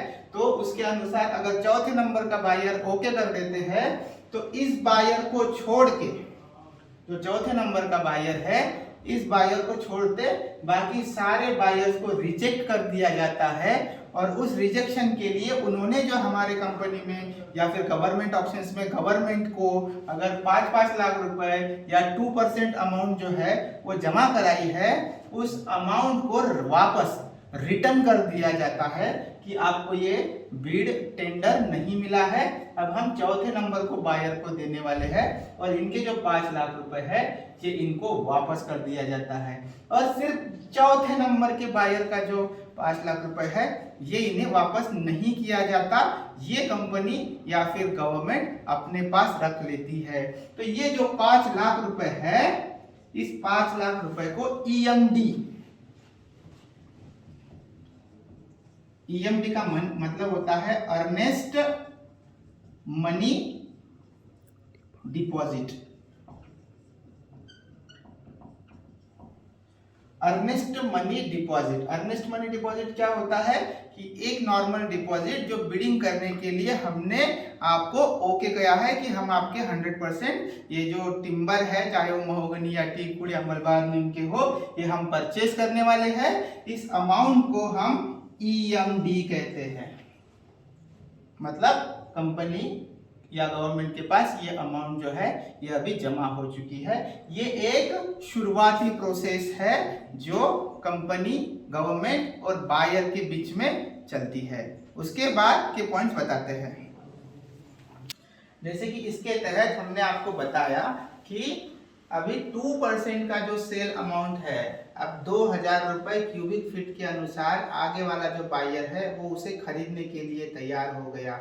अब लास्ट टाइम जैसे कि हमने कैलकुलेट किया था उसके अनुसार 2000 रुपए घन फीट के अनुसार जो भी अमाउंट हो रही होगी, 3 करोड़ 4 करोड़ 5 करोड़ जो भी हो रही होगी कैलकुलेशंस के अनुसार, उस टोटल अमाउंट का, क्योंकि हमारे पास तो एक रिपोर्ट होगी कि हमारे पास इतने नंबर के 800 अलग अलग ट्री है जिसमें एक ट्री इतना घन फीट का है, एक ट्री इतना क्यूबिक फीट का है। इसके अनुसार हमारे पास एक पूरी शीट होगी, रिटर्न शीट होगी जो कि गवर्नमेंट ने या गवर्नमेंट के अंडर में कंपनी ने तैयार की गई होगी। उसके बाद उस टोटल अमाउंट का 2% अमाउंट, जैसे कि उसे हमने अभी ईएमडी कहा है, अर्नेस्ट मनी डिपॉजिट कहा है, ये अमाउंट वो कंपनी में जमा कर देगा। अब नेक्स्ट प्रोसेस होती है, गवर्नमेंट की प्रोसेस होती है कि कोई भी व्यक्ति बिना गवर्नमेंट के परमिशंस के टिम्बर को कटाई नहीं कर सकता। इसके लिए उसे पोजीशन की आवश्यकता होती है। ये जो पोजीशन होता है ये ट्री का पोजीशन होता है। ट्री पोजीशन लेने के लिए कंपनी जो है वो फार्मर को कहती है कि अभी अगर आपको ये अमाउंट हम देते हैं तो आपको हमें ट्री कटाई करने के लिए एक पोजीशन देना होगा, ताकि पोजीशन होने के बाद ही उस टिम्बर की कटाई की जा सकती है। अब वो पोजीशन कंपनी, जो बायर है, सॉरी जो फार्मर है, जो आप हो, वो आप हमें आपके ट्री का पोजीशन दोगे। उसके उसी समय कंपनी जो है वो जो 2% अमाउंट बायर से आई थी, ये अमाउंट कंपनी आपके खाते में वाया चेक ट्रांजैक्शन से सेंड कर देगी। इसी के साथ फार्मर से कंपनी को एक पोजीशन देना जरूरी होता है ताकि कंपनी जो है ये आगे की कार्यवाही कर सके। उसके बाद कुछ ही दिनों में, ताकि प्रोसेस शुरू हो जाती है, कंपनी को अभी फार्मर को अभी 2% अमाउंट मिल चुका है। अब वो जो बायर है वो आपसे टिम्बर परचेस करके क्या करेगा? अपने घर में तो कुछ नहीं करेगा, वो उसे किसी दूसरे फर्नीचर कंपनी को बेचेगा, वो किसी दूसरे कंट्री में उसे एक्सपोर्ट भी कर सकता है। वो चाहे जो भी करे, जहां से भी करे, तो उसको एक लगभग कुछ दिनों का समय देना पड़ता है हमें, ताकि वो 100% हमें टोटल अमाउंट जो है वो धीरे धीरे एवरी स्टेप पे हमें वो देना स्टार्ट करे। अब अपने जेब से देगा तो इतना तो फायदा नहीं होगा, तो आगे वाले कंपनी से जो है, जहां पे वो आगे सेल कर रहा है, वहां से वो लेके एडवांस लेके वो हमें देना शुरू करेगा। तो उसके लिए ये सारी चीजें बायर्स को करने के लिए लगभग हम 60 दिन का समय देना पड़ता है।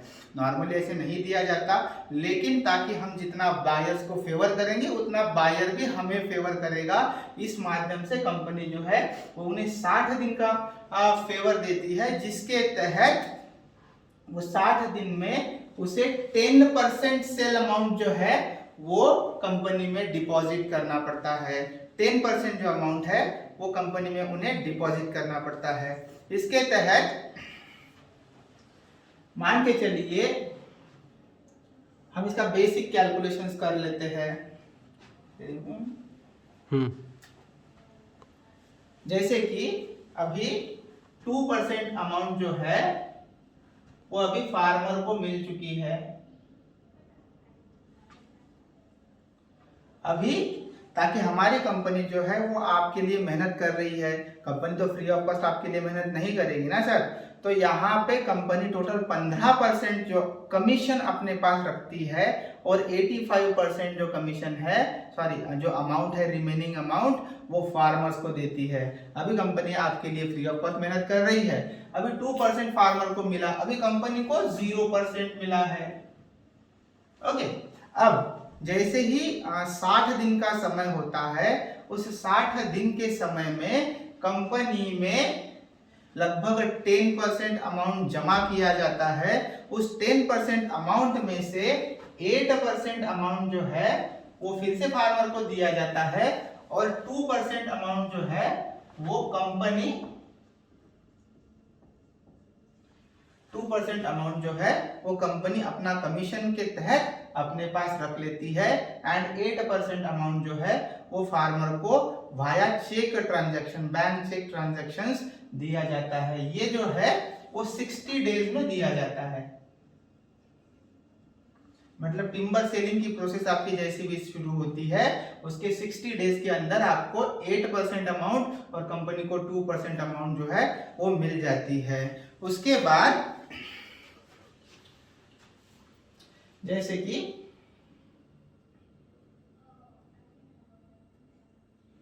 अभी तीसरी प्रोसेस क्या है। अब तीसरी प्रोसेस, उसने 10% अमाउंट तो हमें पे कर दिया है, लेकिन हम उसे एक सिक्योरिटी नहीं मानेंगे। एक सिक्योरिटी अमाउंट उस अमाउंट को बोलते हैं जो मिनिमम 30% तो होनी ही चाहिए। टिम्बर एक सिक्योरिटी अमाउंट जो है वो मिनिमम 30% होना जरूरी है, जिसमें से अभी तक उन्होंने 12% जमा कर दिया, 12% जमा कर दिया, जिसमें से 10% जो है फार्मर को आ चुका है, 2% कंपनी के पास है। तो 12% जो है उस बायर ने जमा कर दिया है, लेकिन 12% में भी हमें एक सिक्योरिटी नहीं लगेगी। उसके लिए हम सिक्योरिटी के लिए फिर से 10% अमाउंट जो है वो बायर से लेते हैं अपने टिम्बर को कटाई करने से शुरू करने से ठीक पहले। टिम्बर को कटाई शुरू करने से ठीक पहले हम 10% अमाउंट जो है वो सिक्योरिटी करके बायर से लेते हैं। अब अगर आप देखते हो तो फिर से उस 10% अमाउंट में से 8% अमाउंट जो है वो अगले 10 दिन में, मतलब जब भी ये प्रोसेस कंप्लीट होती है 8% का, उसके अगले 10 दिन में या फिर जब भी हम फेलिंग करने के लिए रेडी हो जाए। अब हो सकता है वो बायर अगर बरसात में आया होगा तो बरसात में तो आप टिम्बर को कटाई नहीं कर पाओगे, धूपकाल में ही आपको टिम्बर की कटाई करनी पड़ सकती है। तो वो जब भी वो समय रहेगा टिम्बर कटिंग करने से, उसके 10 दिन के भीतर कंपनी में वो 10% अमाउंट जमा करेगा, जिसमें से 2% कंपनी अपने पास कमीशन रखेगी और 8% फिर से फार्मर को दे देगी। ये हो गया सिक्योरिटी अमाउंट। फर्स्ट जो है वो हो गया EMD, मतलब अर्नेस्ट मनी डिपॉजिट, ठीक है ना। ये हो गया प्रोसेसिंग अमाउंट और ये हो गया सिक्योरिटी डिपॉजिट फेलिंग करने से, मतलब टिम्बर की कटाई शुरू करने से ठीक पहले। अब फेलिंग करना मान के चलिए, अब ये जो अमाउंट है टोटल ये आपको वाया चेक ट्रांजैक्शन बैंक में ही दी जाएगी, कोई भी कैश का व्यवहार हमारी कंपनी नहीं करेगी। यहाँ पे अब मान के चलिए उसने टिम्बर काटना शुरू कर दिया।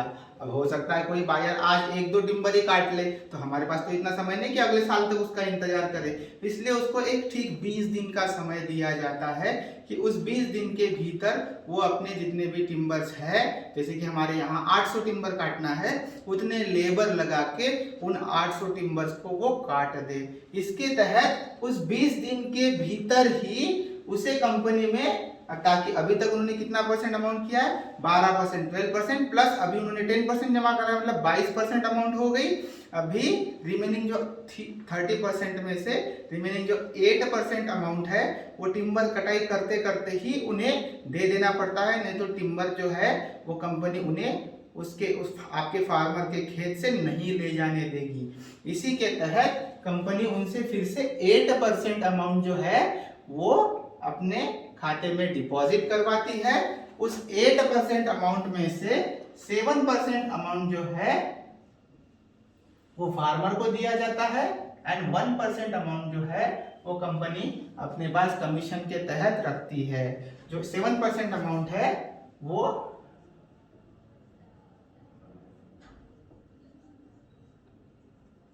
टिम्बर फेलिंग मतलब टिम्बर जो कट करके नीचे गिरा रहा है उस समय के भीतर ही 7% अमाउंट जो है वो कंपनी किसान के खाते में, फार्मर के खाते में वाया चेक ट्रांजैक्शन डाल देती है।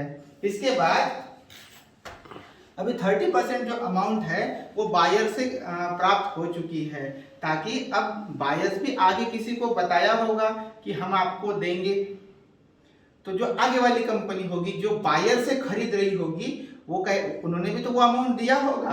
अब बायर को वो जरूरी है कि वो टिम्बर उन तक पहुंचाया जाए ताकि जो रिमेनिंग 70% अमाउंट है वो आगे हमें वो प्रोसेस किया जाए। लेकिन हम बायर पे भरोसा क्यों करें, ये आपको लग रहा होगा कि वो हमारे टिम्बर को लेके भाग जाएगा, तो फिर हम क्या करेंगे, लाइकवाइज भी क्वेश्चंस आ रहे होंगे।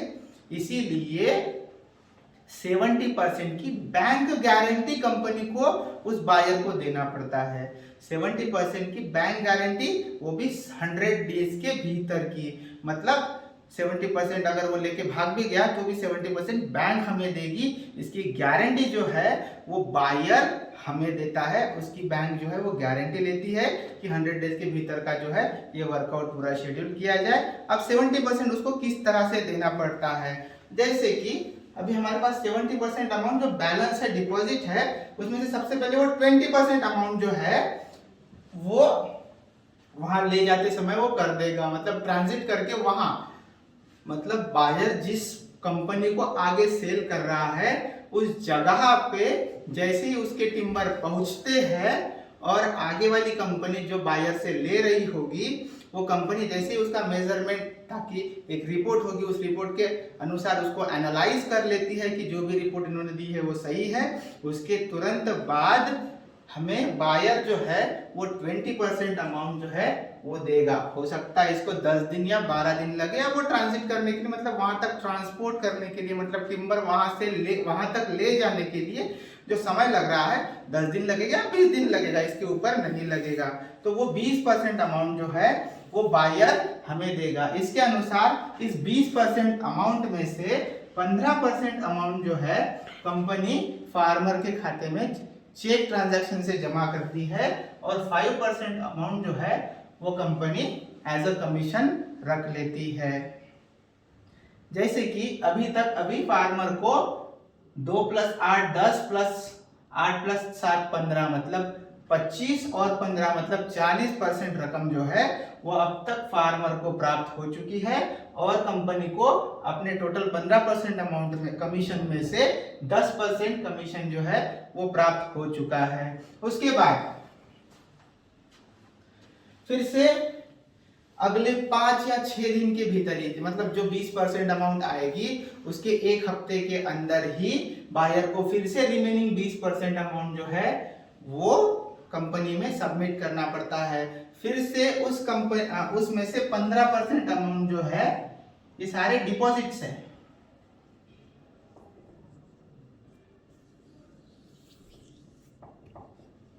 अमाउंट जो है वो कंपनी बायर को, सॉरी फार्मर को, मतलब आपको दे देगी एंड 5% जो है वो अपना कमीशन रख लेगी।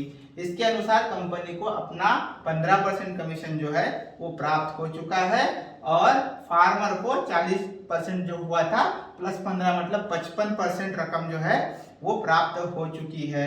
अब इसके बाद जो रिमेनिंग रकम है, ताकि अभी तक 15 + 55 मतलब 70% रकम जो है वो बायर ने कंपनी को दे दी थी, उसमें 70% में से 55% रकम जो है वो कंपनी ने फार्मर को दे दिया है, 15% अपना कमीशन ले लिया है। अब 30% जो रकम है वो बायर को अगले एक हफ्ते के अंदर ही देना पड़ता है। उस एक हफ्ते के अंदर जो भी आएगा वो 30% रकम जो है वो कंपनी उस 30% में से 25% रकम जो है और 25% रकम तुरंत फार्मर को चेक ट्रांजैक्शन से सेंड कर देगी। अब ताकि कंपनी का अपना कमीशन तो हो चुका है, लेकिन हो सकता है कुछ पेंडिंग अमाउंट जो कि गवर्नमेंट का हो सकता है, किसी का भी हो सकता है, वो पेंडिंग अमाउंट सिक्योरिटी करने के लिए वो 90 दिन तक इस 25% में से, जो ऊपर के 30% में से 25% अभी मिले हैं, जो 5% है, जो 5% अमाउंट है वो 90 दिन के बाद, मतलब ये अमाउंट मिलने के 90 दिन के बाद वो 5% अमाउंट जो है वो कंपनी फार्मर को सेंड कर देती है। इस तरह से टोटल 85% अमाउंट जो है वो फार्मर को मिलता है एंड 15% अमाउंट जो है वो कंपनी अपने पास एज अ कमीशन रखती है। इस तरह से अगर आप कैलकुलेट करो तो एकदम सही तरह से कंपनी आपको दिशा दिखा के आपके टिम्बर को, चाहे वो महोगनी का हो, चाहे वो टीक वुड का हो, मलबार नीम का हो, उसे सही तरह से बेच के देगी। अब जिस तरह से हमने आपको अमाउंट डिसबर्स करने की प्रोसेस बताई है, लेकिन इस सारे प्रोसेस के लिए कुछ रूल्स एंड रेगुलेशंस बनाए गए हैं जो आपके भी सिक्योरिटी के लिए है, ताकि आप फार्मर है, और कंपनी के सिक्योरिटी के लिए भी बनाए गए हैं, ताकि कोई भी गवर्नमेंट के जो रूल्स एंड रेगुलेशंस है उसे तोड़े ना जाए और 100% लीगली हम इस चीज़ को कंप्लीट कर दे। अब प्रोसेस के अनुसार, जैसे कि हमने शुरुआत में आपको बताया कि जैसे ही हम कंपनी आपके लिए बायर कंफर्म कर देती है, जैसे ही बायर कंपनी के पास 2% EMD मतलब अर्नेस्ट मनी डिपॉजिट जो है वो जमा कर देता है, उस समय फार्मर कंपनी को पोजीशन, उस ट्री का पोजीशन देना जरूरी है ताकि कंपनी आपकी आगे की कार्यवाही कर सके। ये पॉइंट नंबर 3 में हमने टोटली बताया गया है। पॉइंट नंबर जो 4 है उसके अनुसार, अब मान के चलिए कि आपने हमें पोजीशन दे दिया जिसके अनुसार कुछ 2000 रुपए घन फीट या जो भी डिसाइड हुआ होगा उस 800 टिम्बर के लिए वो हो गया है। लेकिन क्या होता है, फार्मर जो है वो इधर उधर 1000 बार देखता रहेगा। अब वो कोई मिसलीड भी हो सकता है मिसलीड, कि कोई दूसरा बायर उसे अचानक से आके बता दे कि आपने बहुत कम रेट ले लिया है। ऐसा हो सकता है, भले सत्य कुछ और हो, सत्य यही हो जो कि ये कंपनी आपको बता रही है, लेकिन कोई आपको मिसलीड कर सकता है, बता सकता है कि 2000 क्या हम तो 2100 में दे देते या 2200 में दे देते, ऐसा हो सकता है, राइट। या फिर ऐसा हो सकता है कि आपको कोई दूसरा गुमराह करने की कोशिश करे, लेकिन लीगल के मुताबिक जो बात तय होती है उस बात को करना जरूरी होता है। इसीलिए इस पॉइंट में हमने दिखा गया है कि आपको किसी से भी मिसलीड नहीं होना है, जो बात पे आप ठाम है उसी बात को आपको ठाम रहना है। उसके अनुसार ही अगर भविष्य में आपको अमाउंट देने के बाद अगर आप किसी दूसरे पार्टी से मिसलीड हो जाते, गुमराह हो जाते हैं, तो आगे वाले जो बायर है उसका नुकसान हो सकता है ना, तो वो नुकसान ना हो, इसीलिए आप ही टोटली रिस्पॉन्सिबल रहेंगे। अगर बायर का कोई नुकसान आपकी वजह से होता है तो उसके लिए रिस्पॉन्सिबल आप रहेंगे, यही लीगल प्रोसेस कहती है। उसके बाद मान के चलिए कि आप, जो हमारी कंपनी आपके साथ एग्रीमेंट करती है वो सिर्फ उतने ही पौधे बेचने के लिए नहीं करती जो अभी कटिंग के लिए रेडी है, जो अभी 2-4 साल बाद कटिंग करने को आएंगे ना, उसके लिए भी पौधा जो है वो बेच के देने का आपको ऑलरेडी कंपनी एग्रीमेंट कर चुकी है। तो आप दूसरे बायर्स को ढूंढेंगे तो भी कंपनी को आपको बताना पड़ेगा, और कंपनी के पास ये अधिकार रहेगा कि आपके मार्क ट्री जो है उनको बेच दे, और उसी के साथ जो अनमार्क ट्री है जो कि 2-4 साल बाद बेचा जाएगा, वो 2-4 साल में जब भी आएगा मार्क ट्री में कन्वर्ट हो जाएगा, उसके बाद उसको कंपनी बेच दे। इसका यह एग्रीमेंट है, राइट। इसके बाद अब ताकि कंपनी का काम है आपके टिम्बर को बेच के देना।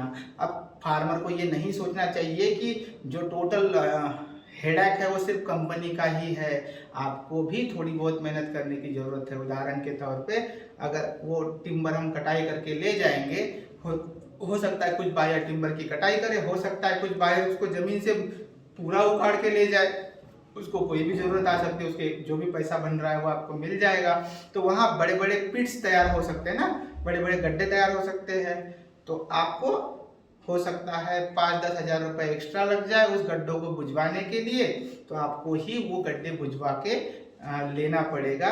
ऐसे हमारी आपसे रिक्वेस्ट रहेगी। ज़्यादातर समय ऐसे होता है कि बायर ही खुद आपका नुकसान नहीं होने देता, बायर खुद ही आपके गड्ढों को बुझा देता है। जो भी टिम्बर उखाड़ने के बाद गड्ढे पड़ेंगे ना बड़े बड़े, उसको बायर खुद ही बुझा देता है। लेकिन फिर भी हमें ये तय करना, हमें माइंड में रखना चाहिए निगेटिव बात भी, कि अगर नहीं बुझा सका तो क्या, तो हमें कोई केस थोड़ी ठोक देनी है बायर के ऊपर। हमें नॉर्मली खुद ही 10-20 हज़ार रुपये खर्च करके उसे बुझवा देना चाहिए। इसीलिए ये कंसेप्ट, ये टर्म्स यहाँ पे लिखी गई है। उसके बाद अब ताकि बायर्स के कई सारे प्रकार होते हैं। कुछ बायर्स कहते हैं कि हम कटिंग करके आएंगे, वहाँ सब चेक करेंगे, सब कुछ करेंगे।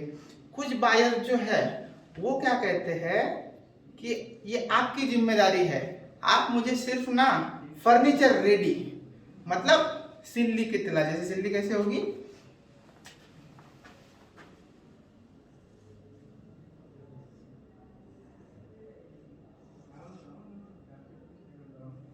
ऐसे इस टिम्बर, मतलब उसके ऊपर की छाल वगैरह सब निकाल कर जो फर्नीचर मैन्युफैक्चर करने के लिए रेडी लकड़ी होती है, ऊपर की छाल निकाल के, उस तरह की लकड़ी आप हमें सेल कीजिए, ऐसे भी बायर हमें बता सकता है। तो इस समय पे हमारी रिस्पॉन्सिबिलिटी ये होती है हमारे कंपनी की कि वो टिम्बर जो कि अब वहाँ गिर चुके हैं, उस टिम्बर को किसी सॉ मिल्स पर ले जाया जाए, ऊपर की छाल निकाली जाए और फिर उसको बेचा जाए। नॉर्मली ऐसा होता है कि छाल निकालने के बाद उसका जो रेट होता है क्यूबिक फीट का, वो बढ़ जाता है, इसलिए किसान को उसका ज़्यादा ही फायदा होता है, किसान को किसी तरह का नुकसान नहीं होता है।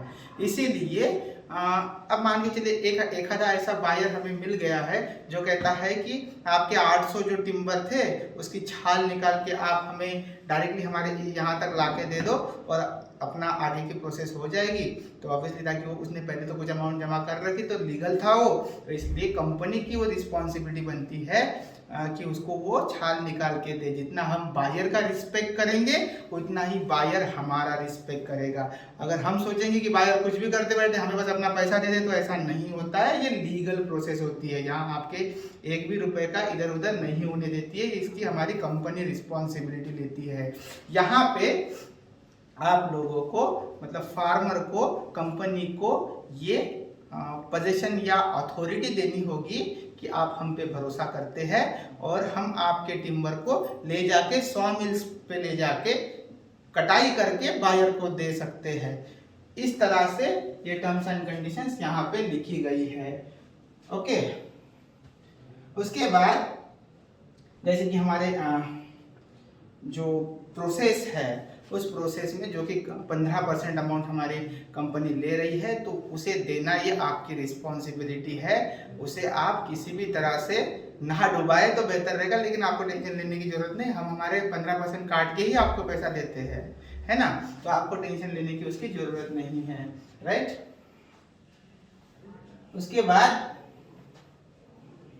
जैसे कि एक बार आपने हमारे कंपनी से एग्रीमेंट कर लिया है ना, और हमने आपके लिए बायर जो है वो फाइनलाइज कर लिया, तो किसी भी थर्ड पार्टी से आप थर्ड पार्टी को इस प्रोसेस में इन्वॉल्व नहीं कर सकते। चाहे वो फिर पॉलिटिकल पार्टी हो, चाहे वो कोई दूसरा आदमी हो जो आपके टिम्बर आपको गुमराह करने की कोशिश करे, तो ऐसे किसी भी व्यक्ति को आप उसमें शामिल ना करेंगे। इसकी हमें आपको कोर्ट के सामने देनी पड़ती है ताकि आप भी सिक्योर्ड रहे और हमारी कंपनी भी सिक्योर्ड रहे और हमारे बायर्स भी सिक्योर्ड रहे। ये यहाँ पे दिया गया है।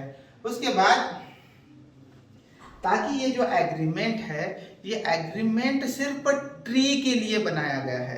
बहुत से फार्मर को ऐसा डर होता है कि पोजीशन देना मतलब उस जमीन का पोजीशन देना, तो जमीन का पोजीशन से हमें कोई लेना देना नहीं, वो जमीन सिर्फ आपकी और आपकी है, ना उसे हम मॉर्गेज कर रहे हैं, ना उसे हम लीज पे ले रहे हैं, ना सब लीज पे ले रहे हैं या कुछ भी हम कर रहे हैं। हमारा जो अधिकार रहेगा वो सिर्फ ट्री के ऊपर रहेगा, उसकी ही अथॉरिटी रहती है, आपके जमीन से हमारा कोई लेना देना नहीं रहेगा।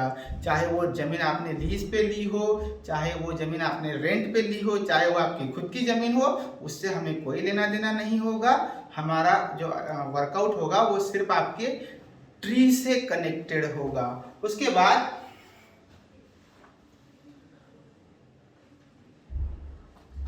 अब जैसे कि हो सकता है, ताकि आप ऐसे नहीं है मैं जानता हूं, लेकिन किसी के माइंड में ऐसा सवाल आ सकता है कि एक बार टिम्बर कटाई कर लिए सब और उसके बाद कुछ हो मान के 800 टिम्बर हमने कटाई कर लिए है, और 800 टिम्बर में से टिम्बर कटाई करने के बाद किसी ने भी आके उसमें से चोरी कर लिया, ताकि वो बायर की रिस्पॉन्सिबिलिटी नहीं है, वो हमारी कंपनी की रिस्पॉन्सिबिलिटी नहीं है, वो आपकी रिस्पॉन्सिबिलिटी है, क्योंकि वो जो टिम्बर है वो आपके खेत में पड़े हुए हैं।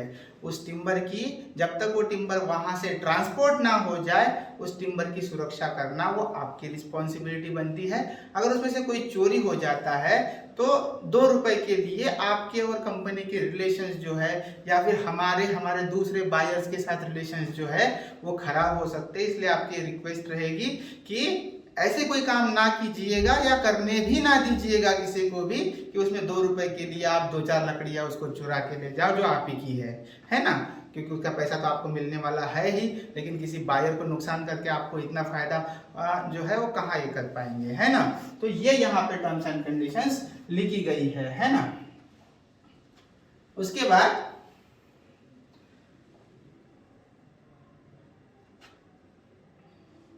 अगर मान के चलिए भविष्य में कोई डिस्प्यूट क्रिएट हो जाता है तो आर्बिट्रेटर के माध्यम से उसे सुलझाया जा सकता है, यही चीज इसमें लिखी है। तो इस तरह से हमारी जो कंपनी है वो प्रॉपर नोटरी के साथ, कोर्ट के एग्रीमेंट के साथ लीगल प्रोसेस करके आपके टिम्बर को सेल करके देती है। इस टोटल प्रक्रिया में कुछ बातें जो है वो आपको ध्यान में रखना जरूरी है।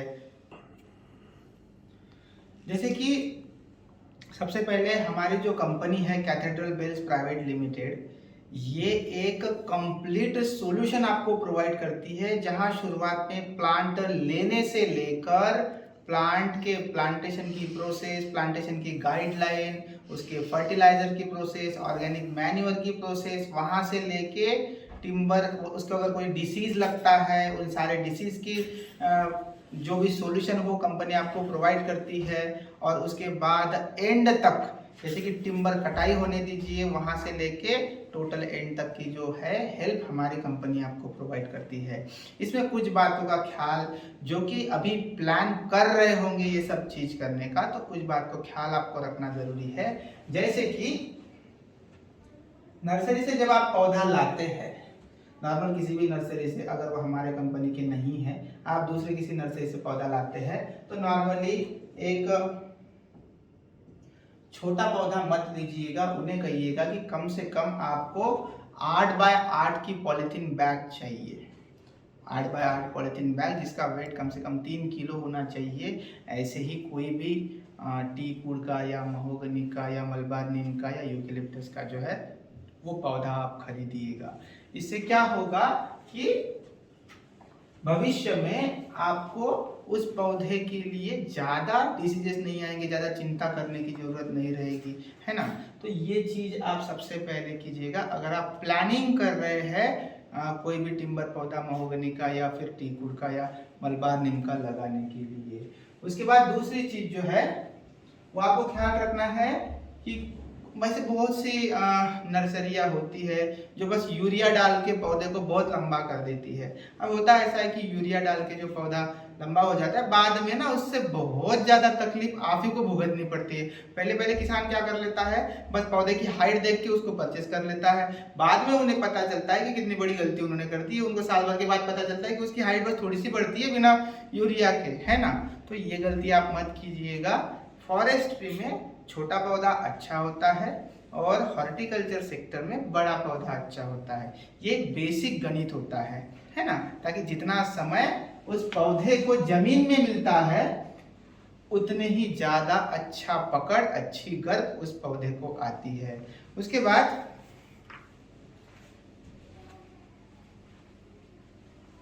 इसकी कॉस्टिंग की बात अभी करते हैं। जो पौधे की कॉस्टिंग है, अब जैसे कि कोई भी, जैसे कि आप एक फार्मर हो और आप अभी एक महोगनी लगाना चाह रहे हो या टीक वुड लगाना चाह रहे हो, तो आप मार्केट में देखते हो 1000 जगह पे, क्योंकि कोई भी फार्मर इन्वेस्ट करने से पहले 100 जगह पे सर्च करेगा कि कौन सा वहाँ बेहतर मिलता है, क्या बेहतर मिलता है। हो सकता है जब आप ये वीडियो मेरा देख रहे हैं तो आप भी कहीं यूट्यूब से मेरे तक पहुँचने की कोशिश कर रहे होंगे, राइट। तो मार्केट में क्या होता है, 20 रुपए में भी आपको पौधा मिल जाता है, 20 रुपए में, 30 रुपए में, कहीं कहीं तो 10 रुपए में भी आपको पौधा मिल जाता है।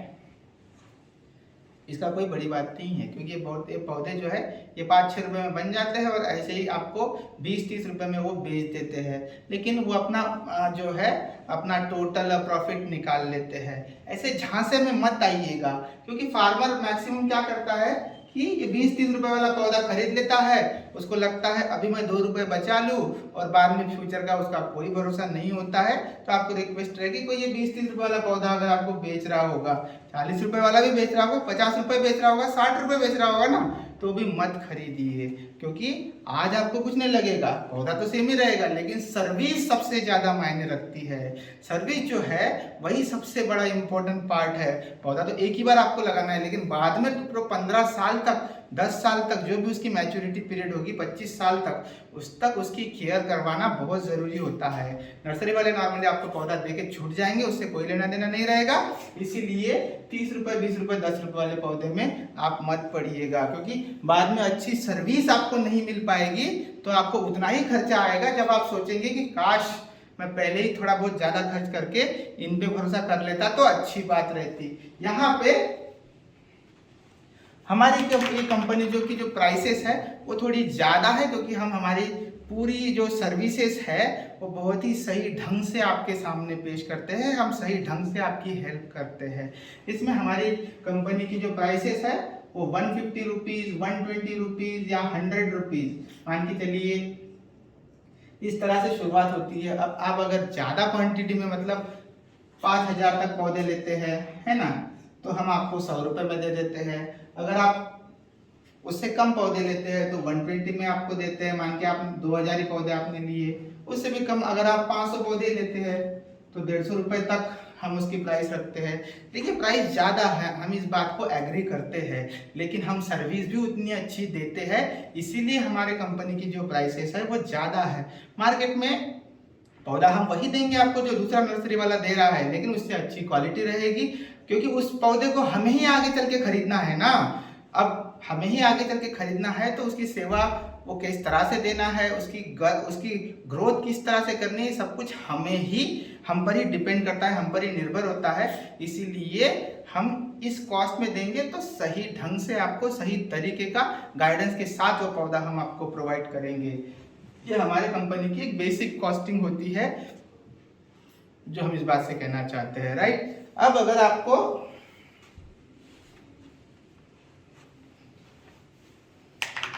आप ऑलरेडी आपके पास 3-4 साल पहले, 3-4 साल पुराने या 4-5 साल पुराने या 10-12 साल पुराने या 25 साल पुराने भी अगर कोई टिम्बर खड़े हैं, तो आप डायरेक्टली मुझसे कांटेक्ट कर सकते हैं, या अगर मेरा नंबर आप रिसीव नहीं हुआ तो आप मुझे व्हाट्सअप कर सकते हैं। मेरा जो नंबर है वो आप लिख सकते हैं 8080594748।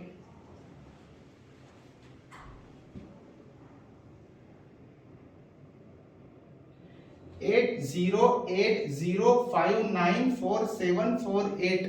हमारे कंपनी का नाम है कैथेड्रल बेल्स प्राइवेट लिमिटेड, और हमारी कंपनी जो अभी हैदराबाद में ठीक टेक महिंद्रा कंपनी के बगल में वेस्टर्न एक्वा बिल्डिंग है, वहां पे 5th फ्लोर पे हम रहते हैं। तो यहाँ पे आप इस नंबर पे डायरेक्टली कांटेक्ट कर सकते हैं। अगर आप उसके थ्रू आपके टिम्बर्स हमें बेचना चाहते हो, या हमसे कोई भी पौधा सही ढंग का आप परचेस करना चाहते हो, तो इस नंबर पे आप डायरेक्टली कांटेक्ट कर सकते हैं।